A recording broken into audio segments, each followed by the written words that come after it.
acerca del libro de los Salmos. Hemos venido meditando en este maravilloso libro que nos ha dado una revelación, una iluminación de quién es Cristo para nosotros. ¿Quién es Cristo para ti? Y lo que hemos visto es que Él es mi creador. Él es el Dios que me ha creado. Somos hechura suya. No nos pertenecemos a nosotros mismos, mis hermanos. Le pertenecemos a Dios. Pero no es lo mismo ser creación que ser hijo obediente. Son dos cosas bien diferentes. Y hoy vamos a mirar qué pasa cuando ya vemos que aún la creación misma se levanta para mostrar la gloria del Señor. Si los cielos cuentan la gloria de Él, si la naturaleza expresa quién es Dios, ¿qué tengo que hacer yo? Lo mismo. Tengo que expresar y darle gloria al que la merece, honor y honra al que la merece. Pero hoy vamos a ir avanzando y hay un libro que es el libro de los Salmos, y el capítulo 19 nos invita hoy a reflexionar acerca de que no solamente Él es el Dios creador, sino que por qué fue creado todo y cómo fue creado todo. ¿Cómo creó Dios todo? ¿A través de qué? De su palabra. La palabra de Dios fue el accionar creador de Dios. La palabra de Dios fue la que formó todo. Él dijo y fue hecho. Si usted quiere en su casa, no ahorita, mis hermanos, no ahorita en su casa, ir al libro de Génesis, se va a dar cuenta que ahí dice que el Señor abrió su boca y dijo, hágase, y se hizo. Y todo lo que el Señor dijo, se hizo tal como Él dijo. Y Dios dijo, fue bueno en gran manera. La palabra de Dios es la fuerza o el poder creador. Pero si lo vemos a la luz del Evangelio de Juan, vemos que la palabra creadora es el accionar de Dios a través del mismo Señor Jesucristo. Quiere decir que la palabra evoca el poder creador de Cristo Jesús. Porque en Él fueron hechas todas las cosas. Por Él y para Él. Y dice la palabra del Señor que en el principio Él era el verbo. ¿Qué es el verbo? Es el accionar de Dios. El verbo es la palabra. El verbo es el hacer de Dios. Cristo es el hacedor. Cristo es el que hizo todo posible. Y el Evangelio de Juan en el primer capítulo también queda de tarea para su casa. No lo busque ahorita. Dice que en el principio Él era el accionar de Dios. El verbo era Dios. Pero el verbo se hizo carne y habitó entre nosotros. El accionar de Dios, la palabra de Dios, que es Cristo, quien ha existido siempre, simplemente se hizo uno de nosotros. Y vino y moró entre nosotros, habitó entre nosotros. Una pregunta que es capciosa, quiere decir que tiene su cascarita, tiene su trampita, llamémoslo así, es preguntarle a la gente, ¿cuántos años tiene Jesús? Y la mayoría empiezan, 2000 algo, 2025, 2000 algo, 2030, y empiezan a hacer cuentas. Y la respuesta correcta es, no sabemos. No hay edad para Jesús, porque Él nació humanamente hace 2000 algo de años, pero ya existía. Él ya existía en el poder de la Trinidad, del misterio de la Trinidad. El único que hizo fue revelarse en nosotros, encarnarse en nosotros, pero su existencia ya era. Él es el principio, Él es el fin, Él es el alfa y la omega. Él es eterno, infinito en poder, no tiene principio, no tiene fin. ¿Cuántos años tiene Jesús en su divinidad? No tiene ni siquiera una forma de contarse porque no hubo un principio. Simplemente Él es Él. Yo soy el que soy. Así que Jesús, mis hermanos, es el accionar de Dios creador que se revela en nuestras vidas. Hoy en día es muy normal, mis hermanos, que hablemos del poder de la palabra, pero el poder de la palabra no es el poder de tu palabra, es el poder de la palabra de Dios con la cual tú hablas, con la cual tú vives, con la cual tú obedeces. De nada sirve que usted quiera tener poder en su palabra si no obedece la palabra de Dios. ¿Sí me va a entender la incoherencia? No podemos decir que yo tengo poder en mis palabras, pero se me cuesta y se me dificulta obedecer la palabra del que sí tiene poder. El poder creador.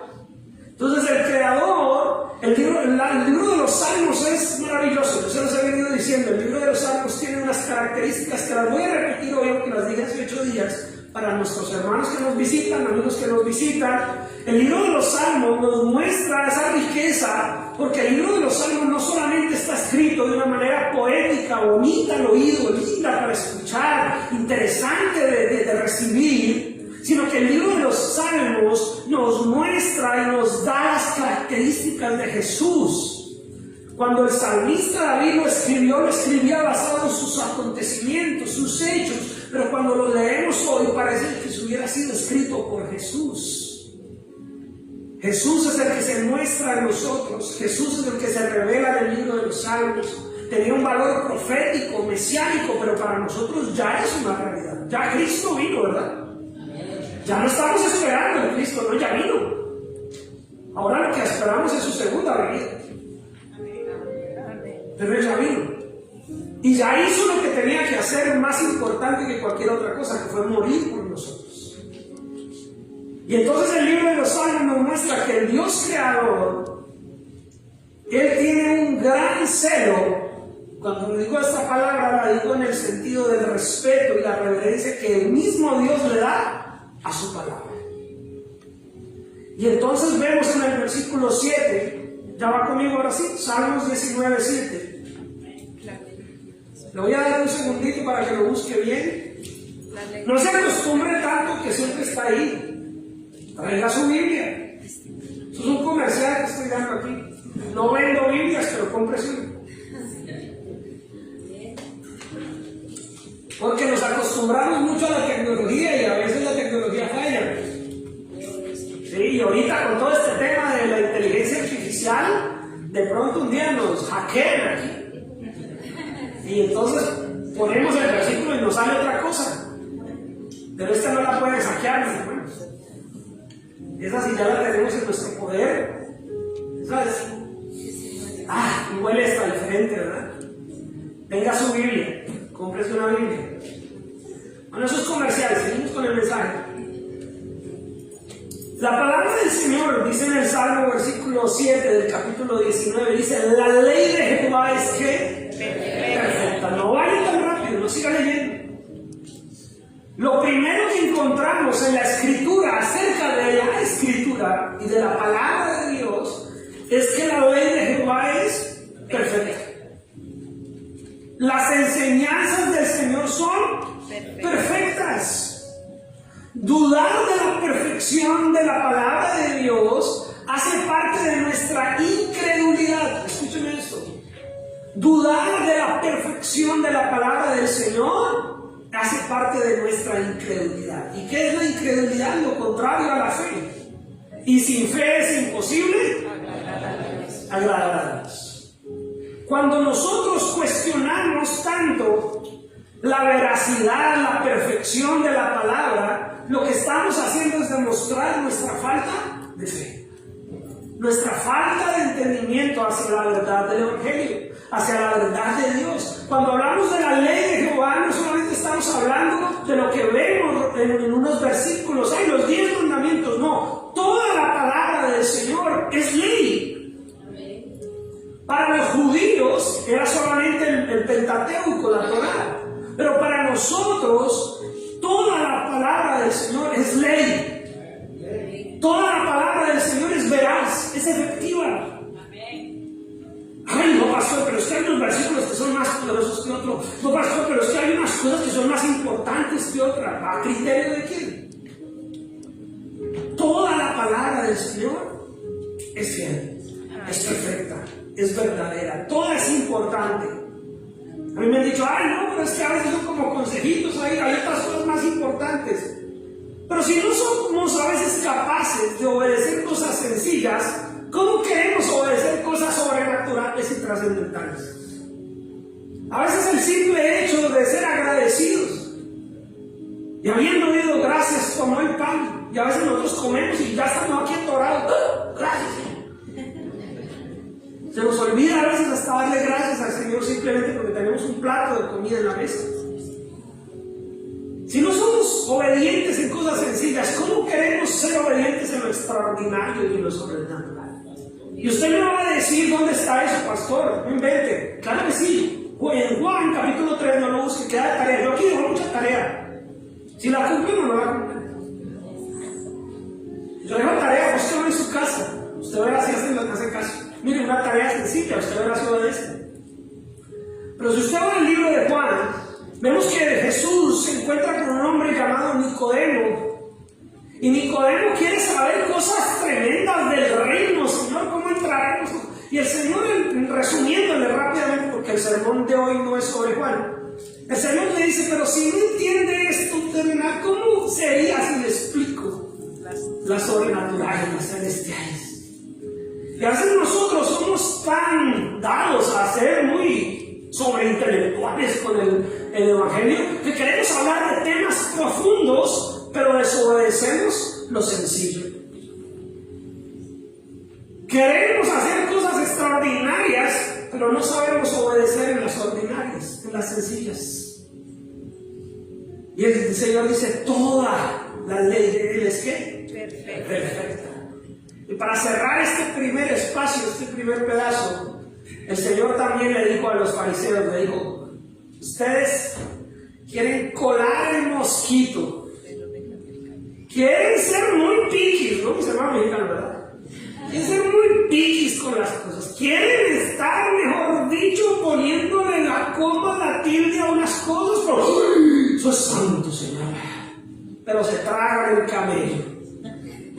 Quieren colar el mosquito, pero se tragan el camello. Quieren a veces ritualizar todo, pero allá afuera se les olvida que el Señor sigue siendo Dios. Y allá afuera, en la casa o en el vecindario o en el trabajo, se les olvida que esa mirada no le agrada a Dios. Que esa palabra o esa forma en que trataste a esa persona no le agrada a Dios. Y el Dios santo que queremos a veces aquí en el templo escudriñar tan detalladamente es el mismo Dios santo allá. Es el mismo Dios santo allá afuera. Y aquí queremos colar el mosquito y allá afuera nos tragamos el camino. Entonces todo es importante. Toda la palabra de Dios es perfecta. Y eso es lo que dice ahí, la ley de Jehová es perfecta. ¿Y qué hace esa ley perfecta? Ahí mismo lo dice, que convierte ¿qué? El alma. Transforma. ¿Qué quiere decir el alma a la luz de la Escritura? El alma no es un fantasmita interno que usted tiene. No. El alma es usted. Usted. Hay personas que por un accidente le han tenido que cortar una mano, un pie, pero sigue teniendo el mismo alma. El alma no puede cortar. El alma es usted. El alma es nuestro ser, externo e interno. El alma es todo usted como persona. Y cuando Dios vino a salvar al hombre, salvar su alma, salvarte a ti, salvarte a ti como persona, salvarlo a usted. Y entonces dice que convierte el alma, transforma nuestro ser interior. Es otra forma de expresarlo, transforma tu ser interior. El salmista decía, alma mía, bendice a Jehová. Se estaba hablando a él mismo. Estaba diciendo, yo tengo que bendecir al Señor. Yo tengo que... Por eso, mis hermanos, cuando venimos al servicio y de pronto venimos con sueño, con cansancio, o el calorcito, usted tiene que decir, alma mía, bendice a Jehová, atento, despierto, porque ahí está la palabra, no el pastor, la palabra se está exponiendo a mis oídos. Amén. Y entonces dice que convierte el alma, reaviva el alma, nos activa. La palabra de Dios es la que nos creó, pero también es la que nos aviva, nos transforma, nos edifica, nos mueve, nos hace cambiar. ¿Por qué queremos a veces cuando yo recibo parejas, sobre todo consejerías, pastores, que vengo a ver si la cambian? Y ella dice, no, pastor, cámbialo a él.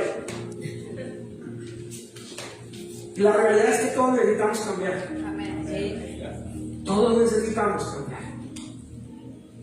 Tenemos una naturaleza inclinada a lo malo, inclinada al pecado. Todos necesitamos cambiar y solo la palabra de Dios tiene el poder para cambiarnos. Y entonces dice que el testimonio es otra forma de llamar a la palabra de Dios. El testimonio de Jehová es fiel. En la Nueva Traducción Viviente dice: los decretos del Señor son confiables.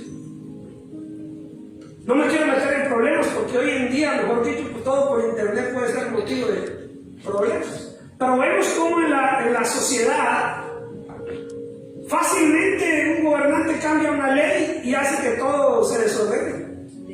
O una ley anterior que había aprobado dice: no, ya no, y entonces ahora, ¿cómo así? Si antes era y ahora no es. Pero Dios no. Dios no cambia. En los mandatos de Dios podemos estar tranquilos porque son confiables. Dios no está cambiando leyes cada rato. Dios no está moviéndose según la corriente de este mundo. No, su palabra ya era, es y será. La palabra de Dios no es antigua, no es vieja. La palabra de Dios es eterna. La palabra de Dios no está desactualizada. Muchos dicen: no, es que hay que modernizarla, hay que actualizarla, porque no, es que no se trata de las costumbres o de las cosas históricas que están ahí, se trata de los principios bíblicos y fundamentales que estuvieron ahí y sirvieron en el pasado, sirven hoy y servirán mañana. Amén. Entonces la palabra de Dios es confiable, los decretos del Señor son confiables, el testimonio de Jehová es fiel. ¿Qué hace? Ahí también nos está diciendo qué hace. ¿Hace sabio? Al sencillo. Al sencillo. Cuando la palabra del Señor dice el sencillo, se refiere a la persona cotidiana. A usted y a mí. ¿Sí? ¿Aquí hay alguien sencillo? O como decían por ahí, antes muerta que sencilla. No, aquí somos sencillos. Sencillo es una forma de decir una persona común y corriente. Una persona como usted y como yo. Pero podemos ser sabios. Si usted es de los, y ojalá sea, de los que siguen los devocionales, se da cuenta que los devocionales que hacemos es una invitación a buscar la sabiduría de Dios. Y la sabiduría de Dios no es algo extraño, porque el mundo nos ha hecho creer que la sabiduría es por allá un hombre anciano, con una barba larga, andando despacio así, en una montaña por allá muy alejada, muy alta, donde hay que subir con muchas escaleras. Y que cuando llega por fin le va a dar algo de sabiduría. Y oh maestro, qué gran descubrimiento. Pero resulta que la sabiduría de Dios está al alcance de todos. No tienes que irte a una montaña, subir escaleras. No tienes que ir a un lugar extraño a conocer a un hombre anciano por allá que nunca se casó, que no sabe qué hacer en tanta soledad. No, sencillamente llegas a la palabra de Dios y ella te empieza a dar sabiduría. Y no importa si somos analfabetas, podemos aprender hasta leer con la Biblia. No importa si no tenemos estudios de ninguna índole, la palabra de Dios te hace sabio. Yo he conocido personas ciegas o personas que no saben leer ni escribir, que sencillamente otras personas le leen la palabra, la escuchan, o otras personas se la dicen para que pueda, le van ayudando con la lectura, y la persona dice: he encontrado a Jesús. No necesitaba tener estudios, no necesitaba saber leer, solamente necesitaba tenerle ese amor, ese deseo a que la palabra lo transforme. Ahora, pero si sabemos, si podemos, ¿cómo no vamos a valorarlo mucho más?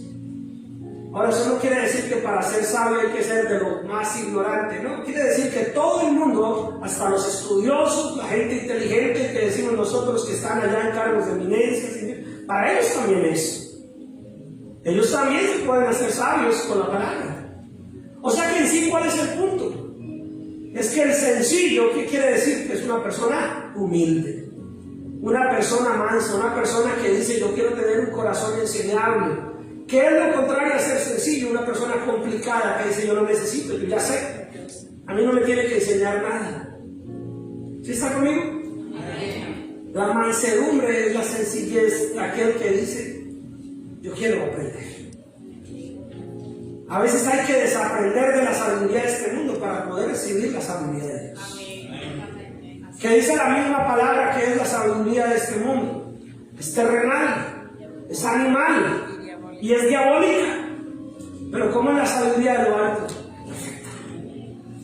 La sabiduría de lo alto es la que hace al sencillo sabio. La sabiduría puede estar en los niños si la prestan atención. No se necesita tener una cantidad de cosas en la vida, o títulos, o cargos, o propiedades para ser sabio. Se necesita tener un corazón sencillo, humilde. ¿Quién lo dijo también en otras palabras? El Señor Jesucristo. Bienaventurados los pobres de espíritu. ¿Qué es esa pobreza espiritual? Es el que dice: yo necesito, yo quiero, yo no sé. Tú enséñame, Señor. Tú dime, tú dasme a entender. Y entonces dice que el testimonio, los decretos, los mandatos del Señor hacen sabio y sencillo. ¿Por qué? Porque al final, ¿qué es un decreto, un testimonio, una ley? Una orden, un mandato. No pase el semáforo en rojo. Eso es un decreto, ¿verdad? Es una ley, es una norma. Está casi en todos nuestros países donde hayan semáforos. Y la norma es simple: no se pase el semáforo en rojo. El sencillo, la persona que no le pone tanto color al asunto ni le busca la quinta pata al gato, ve el semáforo en rojo y frena. ¿Es sabio? Pero el que dice: no, yo puedo pasarme en rosadito, y se estrelló, o lo paró después del policía, se las dio de sabio y mostró su ignorancia, y vinieron las consecuencias. O sea que la sencillez de los mandatos de Dios no está en sabérnoslos. Escucha eso. Yo le voy montando las pernitas. Usted decide qué hace con ellas. ¿Se hace una corona o se las come? El hecho es, mis hermanos, que la sencillez está en obedecer, no en saberse la ley. Todo el mundo se sabe que no hay que pasarse el semáforo en rojo, pero aún así a veces somos necios y no lo pasamos.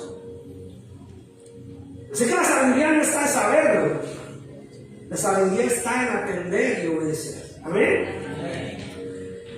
Versículo 8 dice: los mandamientos de Jehová son ¿qué? Rectos, mis hermanos. Los mandamientos, los mandatos del Señor no están torcidos, no están desnivelados, están de manera correcta y rectamente guiándonos al camino.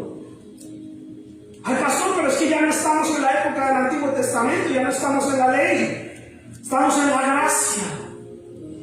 ¿Pero acaso la gracia es una facultad para ser desobediente? No. ¿Acaso estar bajo la gracia es para desobedecer? Al contrario, antes por la ley la gente se salvaba. Hoy nosotros ya hemos sido salvos por la gracia, obedecemos la ley en gratitud, en obediencia. Al contrario, ya no la obedezco para ver si logro conseguir algo, la obedezco porque la gracia del Espíritu Santo me da la capacidad de obedecer. Entonces la gracia no es una facultad para desobedecer la ley.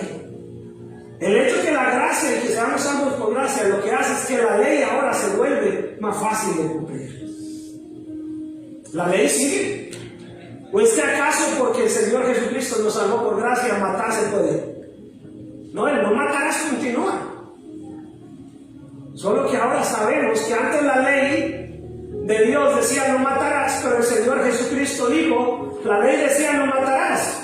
Pero yo te digo que si hablas mal de tu hermano, hablas, dices necio, fato, ya lo has matado en tu corazón. Oiga, la gracia, en lugar de ser un permiso para ir respetar los mandamientos, la gracia nos vuelve mucho más responsables de la ley. Porque ya no se trata todo solo de cumplirla técnicamente, sino de las intenciones de mi corazón. Hay mucha gente que nunca ha matado a nadie, pero en su corazón ha asesinado a medio mundo. O sea que el Señor dice, por la gracia voy a mirarte más profundo, porque ahora tienes al Espíritu Santo. Por la gracia ahora quiero ver las intenciones de tu corazón. Qué bonito es eso, ¿verdad? No se asusten, los invitados y invitadas no estén asustados. Es hermoso saber lo que la palabra del Señor dice. ¿Y qué hace que los mandamientos de Jehová sean rectos? ¿Qué dice ahí? ¿Qué hacen de nosotros? Que alegran el corazón. Alegra nuestro corazón. corazón traen alegría al corazón, porque sabemos que en cumplirlos no hay pierde. Amén. ¿Usted está conmigo? Amén. Si los mandatos del Señor son rectos, en cumplirlos no hay pierde. Porque sabemos que el bienestar de cumplir los mandatos del Señor es seguro, es garantizado. A veces en las leyes humanas uno dice, no, esta ley es complicada porque mire, cambió esto, cambió lo otro y vamos a tener que hacer estas cosas de esta manera, yo no sé si voy a poder. Pero Dios no. Cuando cumplimos la palabra del Señor, siempre el resultado va a ser bendición para nosotros. Ahora, bajo una mirada espiritual, porque esta ley de este mundo puede decir que está prohibido congregarnos, pero la ley del Señor dice que no dejemos de congregarnos. ¿A cuál vamos a obedecer? La de Dios. A la del Señor, ¿verdad? Vaya, mis hermanos, voy a rebobinar. La ley de este mundo podría decir que no nos podemos congregar, como lo pasa en muchos países. Pero la ley de Dios dice que no dejemos de congregarnos, como muchos tienen por costumbre. ¿A cuál vas a obedecer? La de Dios. Entonces toca buscar la manera de obedecer la de Dios, aunque en este mundo nos vaya mal. Pero eternamente nos va a ir bien. Esa es la diferencia. Usted ya no tiene una mentalidad terrenal, usted tiene una mentalidad eterna. Usted no está pensando solamente en el bienestar del momento, usted está pensando en su bienestar eterno. Entonces la palabra del Señor dice que alegra el corazón, trae alegría al corazón. El precepto es otra forma de llamar a la palabra del Señor. ¿Cuántos sinónimos hemos mantenido ya en solamente estos versículos? La palabra del Señor es vista como ley, como testimonio, como decreto, como enseñanza, como mandamiento, como precepto. Y dice que el precepto de Jehová es ¿qué? Puro. ¿Quiénes les gusta beber agua contaminada? Levanta la mano. ¿Nadie? ¿No hay nadie? ¿A todos les gusta beber el agua pura? ¿Limpia? ¿Y por qué si nos gusta beber el agua pura de las botellas o de lo que sea, o de filtro, por qué a veces sí queremos la palabra adulterada y contaminada? Cuando la palabra del Señor también es pura. Esa también la debemos beber como viene, pura. Dice el precepto de Jehová, los mandatos del Señor son puros. Eso quiere decir que son claros. No hay confusión, aunque el mundo diga, no es que la palabra del Señor se contradice. No, la palabra del Señor no se contradice. La obstinación y rebeldía del hombre hacen que vean contradicciones, pero la palabra del Señor es clara, es pura. ¿Y qué dice también que hacen nosotros? Si está leyendo conmigo, ¿qué hacen nosotros? Alumbra nuestros ojos. Alumbra nuestros ojos. Qué difícil es caminar a oscuras, ¿verdad? Le voy a contar aquí un secreto. Yo aquí a veces que he tenido que estar hasta muy tarde en la iglesia, yo permanezco a veces mucho solo aquí en la iglesia, ya al final cuando me voy a ir voy a apagar las luces. Y con todo y que ya me sé todos los lugares, a veces apago todo y salgo por allí y me he pegado unos golpes con estas sillas. A veces caminando queda tan oscuro que ¡pum! En la rodilla. Usted sabe lo que duele, ¿no? Me he dado con esas maderas, a veces con esta oscuridad de esas bancas. Se me olvida por dónde girar y me pego contra un borde. Caminar en la oscuridad trae dolor. Caminar en la oscuridad hace que cometamos errores. Pero la palabra del Señor es la que alumbra nuestro caminar y trae claridad a nuestros ojos. El mundo sin la palabra del Señor anda en la oscuridad. Pero usted y yo sabemos que la palabra de Dios es lámpara de nuestros pies. Amén. Qué hermosa es la palabra. Hoy es un día especial para hablar de la palabra del Señor. Y dice que el temor de Jehová es ¿qué? Limpio. Y esta parte del temor de Jehová es para una serie de sermones aparte. El temor de Jehová para mucha gente simplemente es una frase que se dice sin saber qué quiere decir eso. Pero el temor de Jehová, dice el libro de Proverbios, es el principio de la sabiduría. ¿Quieres ser sabio?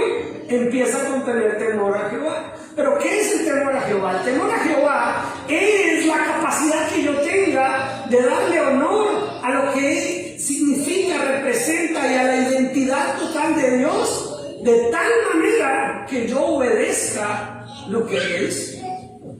Es la reverencia, la obediencia, el temor a Jehová nos debe hacer ¿qué? Obedientes, pero no es un miedo simplemente, no es tenerle miedo a Dios, pero sí es entender que Él es poderoso y soberano para hacer como Él quiere.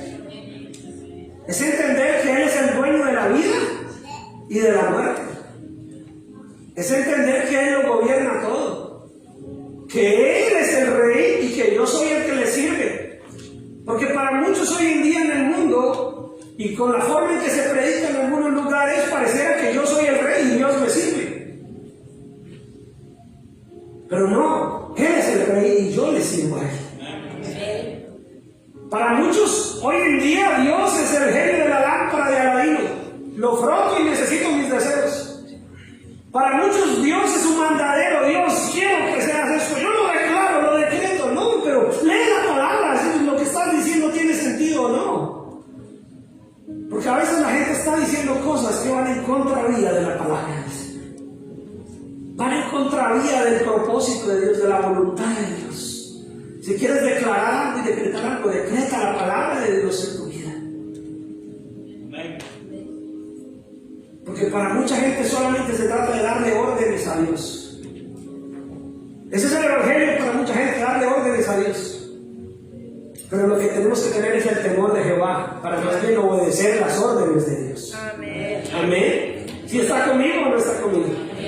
El que no esté de acuerdo, hermano, es su decisión. Pero el asunto es que el Señor dice que el temor de Jehová es limpio, o sea, que no hay maldad, no hay impureza en obedecerle a Dios. Es una reverencia al Señor que podemos tener pura. ¿Y qué dice? Que permanece para cuándo. Siempre. Solo los domingos, pastor, solo los domingos. Aquí sí, yo aquí tengo un temor de Dios. Para muchos el temor de Dios es el domingo. Y de lunes a sábado, ¿dónde queda tu temor a Dios? El temor a Dios no es para el domingo, el temor a Dios es para toda tu vida, para todo tu caminar. Alguna vez en Colombia me pasó algo muy gracioso. Venía en la iglesia en la que yo me congregaba al final, que era un barrio al sur de mi ciudad, y es un barrio un poquito complicado, y la puerta así de la iglesia queda totalmente a la calle donde la gente pasa. Y yo estaba ahí esperando que empezara un servicio y venía un borrachito, ya venía, no sabía de dónde era vecino. Ya venía que no sabía un pie para dónde poner el pie. Y cuando vio y se dio cuenta que era una iglesia, se hincó como pudo y se hizo la cruz y se hizo la presa. Y yo lo miré y le dije, hasta luego, padre, y se fue. Y a mí me pareció muy gracioso. Yo dije, mire, viene que no cabe donde está atado un vicio, desobedeciendo a Dios, pero cuando vio la iglesia sintió tanta reverencia. El asunto es que nosotros a veces somos iguales. Aquí en la iglesia no sabemos cómo. Y allá afuera se nos olvida que el mismo Dios merece tu temor. Amén. Merece tu reverencia. Amén. Merece tu santidad. Amén. Es el mismo. Dios no habita solamente aquí. Dios debe habitarse en tu corazón. Dios debe habitarse en tu mente, en tu corazón, en tu alma, en tu ser interior. Ahí es donde debe habitar Dios. Y ahí es donde todo el tiempo tenemos que ser muy intencionales en nuestra manera de vivir. Si tú llegas aquí a las 10:30 de la mañana y no importa si te haces en la primera banca o en la última, llegas a orar, llegas a lo que viniste, te postras, clamas, Dios es igual a la última banca que en la primera. Si te quieres venir a postrar aquí algo, pero para mucha gente solamente es un rito, porque no ora aquí pero no ora allá. No, ore allá y ore aquí. Ore en su casa bien y llegue aquí y siga orando. A veces hemos santificado los lugares, pero no hemos santificado mi corazón. Le damos honor a una banca, le damos honor a un lugar de preferencia, pero no le damos honor a Cristo en nuestros corazones. El lugar ideal donde Cristo debe morar es en tu corazón. El lugar donde debes guardarle reverencia es en tu corazón. ¿Y dónde vas a estar tú? En todo lado. Y donde estés tú está tu corazón. Y si tu corazón está dando reverencia a Dios, pues en todo lugar estás teniendo temor del Señor. No solamente el domingo, amén. O sea que hoy, los que estuvimos hoy, podemos salir de este lugar sabiendo que el temor de Dios no es solamente para el domingo, es para todos los días de tu vida. Y dice la palabra del Señor que los juicios de Jehová son verdad. Todos los justos. Creo que me colaboro colocándolo en la Nueva Traducción Viviente. Ese mismo versículo. Porque me gusta cómo lo podemos entender ahí. Quiero que lo lea conmigo ahí porque la mayoría no tiene esta versión en sus manos. Y dice: la reverencia al Señor es ¿qué? Pura, permanece para siempre. ¿Y qué dice? Las leyes del Señor son verdaderas, cada una de ellas imparcial. Dios no es injusto. Se lo repito: Dios no es injusto. Aunque te pasen cosas que consideres injustas, Dios no es injusto. Pero es que es justo que hagan hablar así de mí. No, no es justo, pero Dios no es injusto. El injusto es el hombre. Los injustos somos nosotros.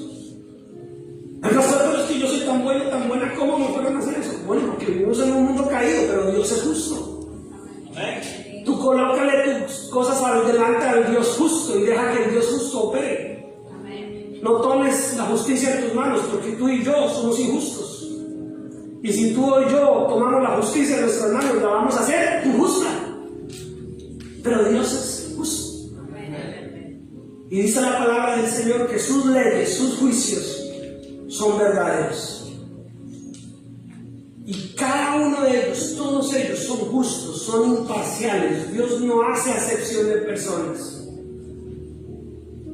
Y eso nos invita a algo que dije hace 8 días y lo voy a repetir hoy. Cuando tú quieras aplicarle la Biblia a otra persona, primero revisa si no necesitas aplicártela a ti primero. Porque tan fácil que es agarrar la Biblia y decir: esto para perencejo, esto para sutanejo, ay mire, ahí está pintado, ay, mire, esto no voy a decir. Y queremos aplicarle la Biblia a todo el mundo. Y queremos que todo el mundo cambie. Pero el Señor dice: quiero que tú cambies. Quiero que tú te veas en el reflejo, en el espejo de esa luz. Y tú cambies. Y tú hagas tu parte. Tal vez usted ya se lo sabe, tal vez es un cuento viejo. Pero cuando tú señalas, con un dedo estás señalando y 3 te están señalando a ti. Cuando nosotros estamos tan dados a ser parciales, a parcializar la palabra del Señor. Ah, sí, esto sí para Fernando, pero yo no. Yo sé, yo entiendo. No, es que yo sí sé manejar eso. No. Es que, pastor, yo tuve que mentir porque... No, la mentira es mentira. Para el que nunca ha entrado en una iglesia como para el que lleva 20 años en una iglesia. La mentira es mentira. La mentira es mentira si eres el pastor o eres el hermano que apenas hoy empieza a caminar del Señor. La mentira sigue siendo mentira. Y todos los juicios, toda la ley de Jehová es verdadera y es perfecta y es imparcial y cada una de ellas es justa. Pero aquí viene lo bonito, versículo 10. Si quieres seguir o no quieres seguir, aquí es un buen punto para que los que se quieran ir puedan irse de una vez. Este es un buen momento para que usted dice: pastor, hasta aquí yo no le he dado gracia al mensaje. Porque lo que dice ahí es que si usted ha entendido del 7 al 9, si usted ha entendido lo que hemos predicado, dice ahí que deseables son más que el oro, más que mucho oro final. La palabra del Señor tiene que ser deseable para tu vida. Deseable quiere decir que la quieras leer, que la quieras escuchar y que la quieras practicar. La palabra del Señor tiene que ser algo que tú anheles, que tú desees. ¿Cuántos vinieron hoy deseando escuchar la palabra del Señor? Amén. Gloria a Dios. Ay, a mí sí me gusta la iglesia, pero solo la alabanza.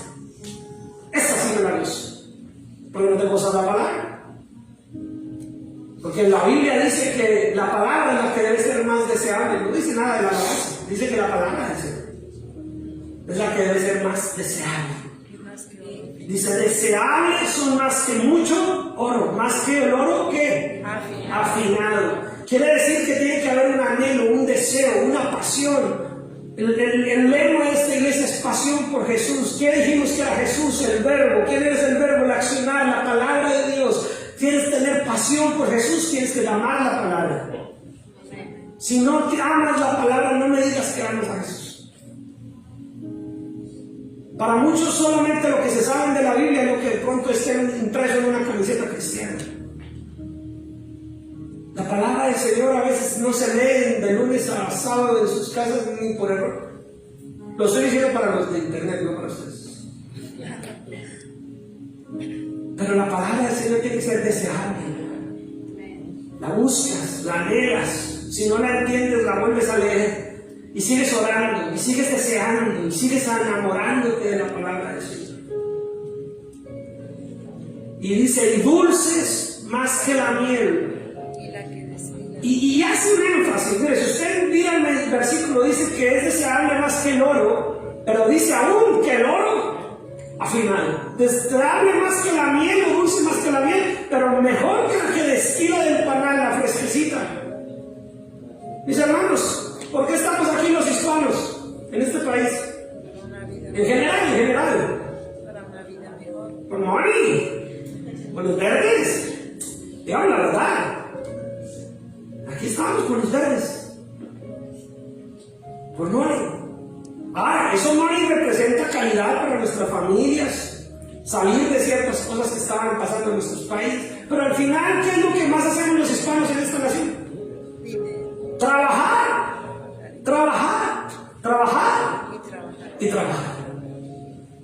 ¿Y por qué trabajamos tanto? Porque deseamos. Yo no estoy diciendo que esté mal. Amén. Yo no estoy diciendo que esté mal. Es correcto. ¿Es malo trabajar? No, porque la palabra del Señor también dice que el que no trabaje, que no coma. ¿Es malo trabajar excelentemente? No, al contrario, es testimonio de que somos hijos de Dios. ¿Es malo tener cosas? No, al contrario, es bueno. Si usted trabajó y se pudo dar gusto y pudo comprarse un mejor carro, una mejor casa, gloria a Dios, dale la gloria a Dios. El problema, mis hermanos, es que somos conscientes de que deseamos eso. Así no estemos haciendo nada malo, lo deseamos. ¿Deseas así la palabra del Señor? ¿Trabajas igual por ella? ¿Te esfuerzas en estudiarla, en entenderla? ¿La recibes con gusto? ¿Así te duela? Así la exhortación primero te sienta como un chuzo ahí. La palabra del Señor dice que al principio es amarga, porque incomoda. O muchos aquí ya están incómodos conmigo, ¿verdad? O es la temperatura. Pero al final dice que es dulce. Cuando tú la logras pasar, la logras digerir y te logras dar cuenta que la puedes cumplir por el poder del Espíritu Santo, se vuelve dulce. Deseable más que el oro. Podríamos parafrasear la Biblia: deseable más que los dólares. Deseable más que los dólares de $1 o de los de $100. Más que los de $100. Deseable, anhelable. Tenemos que desear más. Dice, más que la miel, aunque la fresquita. Tu siervo además es que Amonestado con él. a ver, digámoslo todo duros, todo duro. ¿Qué dice ahí? Tu siervo es además que Amonestado con ellos. no, pastor, solo las promesas. Yo solo quiero las promesas y las que me digan cosas bonitas. Pero la palabra del Señor dice que debe ser ¿qué? Amonestado. ¿A quién le gusta que lo amoneste? ¿A quién le gusta que en el trabajo el jefe lo llame y le diga, venga, pensejo, venga para acá? Yo dejé ese material de esta manera y mire cómo quedó. Por favor, no se me basta que me lo organice. ¿Cómo se siente Perencejo? Y no tanto por tener lo que hacer, sino porque se lo dijeron así como porque lo amonestaron. Qué feo que uno el jefe le diga, oiga, mire ya, Toda la semana llegando tarde. Si la próxima semana me sigue llegando tarde, chao. ¿Y qué hace la gente? Digo la gente, no ustedes, ¿no? Todos otros. Se ponen a hablar mal del jefe. El jefe como es de mala clase, como es de duro. Es que él no sabe. Él no sabe que yo tengo que... El jefe le pagó a usted por llegar a una hora y irse a hacer a otra hora y hacer las cosas. El jefe no le paga a usted por escuchar sus historias. El jefe le paga a usted por hacer algo. Si usted decidió, usted es el que tiene que organizar su tiempo para llegarle a tiempo al jefe. ¿Es verdad o no es verdad? Es que jefe, el jefe puede ser buena gente, le puede escuchar, le puede creer, pero al final del día él lo necesita para lo que le está pagando. Y como cristianos tenemos que ser luz, amén. Miren que ser sabio es sencillo, porque eso es ser cristiano. Ser cristiano no es decir gloria a Dios y aleluya. Ser cristiano es ser luz. Donde otros no son luz, usted sea luz. Donde otros fallan, usted no falla. Donde otros incumplen, usted no incumpla. Si a usted le prestaron 25 centavos, devuelva los 25 centavos. Es que es una cobra, pues devuélvela. Si no es nada, pues devuélvala. Si se la prestaron, devuélvala. Es que le prestaron este atornillador y ahí lo tengo. Si se lo prestaron, devuélvalo. Si ya no lo está usando, no es suyo. A menos de que le hayan dicho, se lo regalo. No es suyo todavía. Si usted va y lo devuelve y le dice, tranquilo, quédese, bueno, ahora sí se lo regalaron. Pero si la persona antes dice, oiga, lo estaba buscando, lo extrañaba y se le había olvidado que se lo había prestado a usted. Él quiere decir que si usted no se lo devuelve, se lo había robado. Eso es ser cristiano. ¿Complicado? No, pero queremos la revelación del reino. Ahí está. Es sencillo. Y la palabra del Señor dice que debemos desear eso, desear ser amonestados, desear que se nos confronte con nuestra realidad para cambiar, porque dijimos que convierte el alma. Necesitamos cambiar nosotros, todos debemos ser amonestados con la palabra del Señor. Ahora, aquí es donde yo tengo que hacer la advertencia. Que la palabra del Señor te amoneste significa que tú estás buscándola, deseándola y la palabra te amoneste. Porque para muchos, vuelvo al tema, quieren escoger la palabra para amonestar a todo el mundo, pero no se amonestan ellos. Si Dios te da a ti palabra para exhortar, dice la palabra que exhortes con amor. ¿Sí? Pero deja que la palabra amoneste. Y déjate amonestar con la palabra. Antes de pensar en cómo amonestas a otros, deja que te amoneste a ti. Amén. Antes de pensar cómo la palabra amonesta a otros y exhorta a otros, déjate que te exhorte a ti, deja que te amoneste a ti. Amén. ¿Sí están de acuerdo conmigo? Digan amén los que están de acuerdo. Ok, la mayoría sí. ¿Se alcancé a captar? A todos. Y dice que en guardarlos hay grande galardón. Colócame la nueva traducción viviente. Ya estamos por terminar. Dice el versículo 11, dice la nueva traducción viviente, dice, sirven de advertencia para tu siervo. Nos ayudan, ¿verdad? Nos dan esa tranquilidad de saber que Dios nos está molestando. Pero ¿qué dice? Que hay una gran recompensa para quienes. Porque a veces cuando leemos la Reina Valera no entendemos esas palabras. A veces nos cuesta entender. Dice que en guardarlos hay grande galardón. ¿Quiere decir que tengo que guardar la Biblia en un cajón? No, quiere decir que lo atesores en tu vida y que lo obedezcas, que lo cumplas. Por eso en esta versión dice que una gran recompensa hay para quienes los que obedecen. Guardarlos es obedecerlos. Miren mis hermanos, yo esto lo digo, parezco un lorito. Ya muchos están cansados de mí porque yo repito esto mucho. De nada sirve que tú sepas mucha Biblia si no practicas nada de lo que sabes. De nada sirve que te sepas toda la Biblia de pasta a pasta si no cumples ni el 5% de lo que sabes. Si sabes Biblia, más responsable eres de cumplirla. Yo mejor no la estudio, pastor. No, con lo que ya sabes no es igual que buscar. Mejor aprende y dile al Señor, yo quiero guardarlos, porque yo quiero esa gran recompensa que hay para los que lo merecen. en guardarlos, en obedecerlos, hay grande galardón, hay recompensa. Ahora, no lo hagas por la recompensa, pero Dios no falla. Él no es infiel, Él no va a cambiar. Si Él ha dicho que en guardarlos hay gran recompensa, va a haber recompensa, mis hermanos. Solamente tenemos que creerla. ¿Quién podrá entender sus propios errores? Versículo 12.